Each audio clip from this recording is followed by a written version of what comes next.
தமிழகத்தில் நடந்து முடிந்த சட்டப்பேரவை தேர்தல் முடிவுகளுக்கு பிறகு திமுக மிகப்பெரிய பாடத்தை கற்றுக்கொண்டிருக்கிறது. அதன் வெளிப்பாடாக கட்சியில் உயர்மட்ட அளவிலிருந்து கடைக்கோடி வரை பல்வேறு பொறுப்புகளை மாற்றியமைப்பதற்கான வேலைகளில் ஈடுபட்டுள்ளது. அது மட்டுமல்லாமல் கட்சியை மறுசீரமைக்கும் நடவடிக்கைகளில் தீவிரமான கவனத்தை ஈர்த்துள்ள கட்சியின் தலைவர் மு.க.ஸ்டாலின் கட்சியின் உயர் பொறுப்புகளில் பலருக்கும் சமூக ரீதியாகவும் சாதிய ரீதியாகவும் சமத்துவத்தின் வெளிப்பாடை வெளிப்படுத்தும் வகையில் பிரதிநிதித்துவம் வழங்குவதற்கான முனைப்புகளை வேகப்படுத்தி வருவதாக கூறப்படுகிறது. தேர்தல் முடிவுகள் குறித்து ஆராய்வதற்காக குழு ஒன்று அமைக்கப்பட்டு அவர்கள் கள ஆய்வு மேற்கொண்டு வந்து கொடுத்த அறிக்கை திமுகவின் தலைமையை தலைச்சுற்ற வைத்திருக்கிறது. கொடுக்கப்பட்ட அத்தனை ஆய்வு முடிவுகளின் வெளிவந்த தகவல்கள் தலைமைக்கு மிகப்பெரிய வருத்தத்தையும் ஏமாற்றத்தையும் தந்திருக்கிறது. தேர்தலின் போது கள நிலவரத்தின் உண்மைத்தன்மைகளை மறைத்து பொய்யான தகவல்களை தலைமைக்கு தந்து தலைமையை ஏமாற்றும் வேளையில் கட்சியின் மிகப்பெரிய பொறுப்பில் இருந்தவர்களும் மாவட்ட செயலாளர்களும்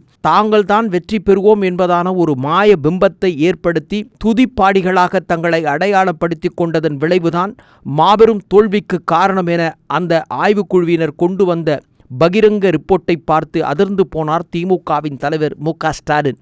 இந்த நிலையில் கட்சியில் அடுத்த கட்ட தேர்தல்களை எதிர்கொள்வதற்கும் கட்சியை வலுப்படுத்துவதற்கும் புது ரத்தம் பாய்ச்ச வேண்டும் என்ற முனைப்பில் கட்சியின் அனைத்து பொறுப்புகளிலும் கூடுதலான சில பதவிகளை நீட்டிக்க செய்வதோடு அனைவருக்குமான சமத்துவ பிரதிநிதித்துவம் வழங்குவதற்கான முனைப்புகளை எடுத்துள்ளார்.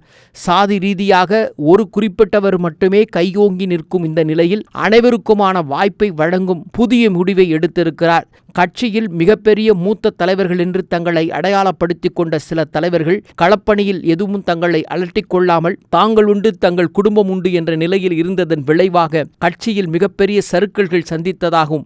எனவே இவற்றை களைந்து கட்சிக்கு புது ரத்தம் பாய்ச்சும் வகையில் இளைய தலைமுறைகளுக்கு புதிய வாய்ப்பை வழங்கும் பணியை தற்போது கையில் எடுத்திருக்கிறார் மு.க.ஸ்டாலின். கட்சியின் துணை பொதுச் செயலாளர் பதவிகளின் எண்ணிக்கையை உயர்த்துவதும் துணை பொதுச் செயலாளர்கள் பதவிகளை அதிகரிக்க செய்வதற்கான முனைப்புகளை வேகப்படுத்தி வருகிறார். இதில் பல்வேறு சமூகங்கள் மற்றும் மதங்களுக்கு கூடுதல் பிரதிநிதித்துவம் வழங்கும் வகையில் சில முடிவுகளையும் அதிரடியாய் எடுத்துள்ளார். அந்த வகையில் 7 துணை பொதுச் செயலாளர் பொறுப்புகளை 10ஆக உயர்த்தியும் அதேபோல கட்சியின் துணை பொதுச் செயலாளர்களுடைய பதவிகளிலே சமத்துவத்தை வெளிப்படுத்தும் விதமாக அனைத்து சமுதாயத்தினருக்கும் முக்கியத்துவம் வழங்கும் வகையில் சில மாற்றங்களை அதிரடியாய் மேற்கொண்டுள்ளார். திமுகவின் வாக்கு வங்கியை எந்த வகையிலும் சிதறவிடாமல் கட்டி காப்பதற்கும் கட்சியின் உள்கட்டமைப்புகளில் வலுப்படுத்தும் விதமாகவும் அனைத்து சமுதாயத்தினருக்கும் பிரதிநிதித்துவம் வழங்கும் புதிய முடிவை எடுத்திருக்கிறார். திமுக தற்போது எடுக்க இருக்கும் புதிய மாற்றம்தான் ஆளும் அரசுக்கு சரியான எதிர்க்கட்சியான வலிமையை பறைசாற்றும் விதத்தில் அமையும் என்பதற்கான பல முக்கிய முடிவுகளையும் எடுத்திருக்கிறார். தற்போது கூட்டணி கட்சிகள் திமுகவை உதாசீனப்படுத்திவிட்டு வெளியேறிய உள்ள நிலையில் தற்போது எதிர்வரும் தேர்தல்களில் கூட்டணி கட்சிகள் யாரையும் கூட்டணி சேர்க்காமல் தானே தனித்து நின்று தங்களுக்கான வலிமையை ஓங்கி ஒலிக்கும் முனைப்பில் வேகம் காட்டி வருகிறது திமுகவின் தலைமை.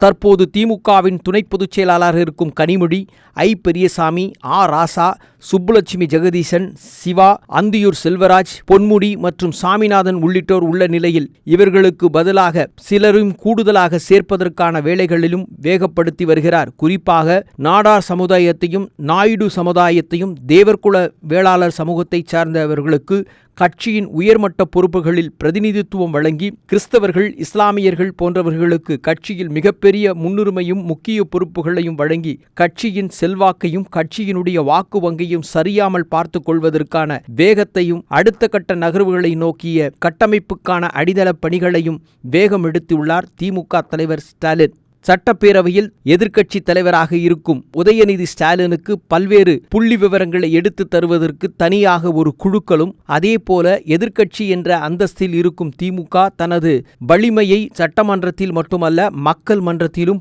மக்களின் பொது பிரச்சனைகளுக்கும் களத்தில் இறங்கி போராடுவதற்கும் பல்வேறு அதிரடி நடவடிக்கைகளை உடனுக்குடன் எடுப்பதற்காக வேகமான சில பணிகளை மேற்கொள்வதற்கு பல திட்டங்களை தீட்டி வருகிறது.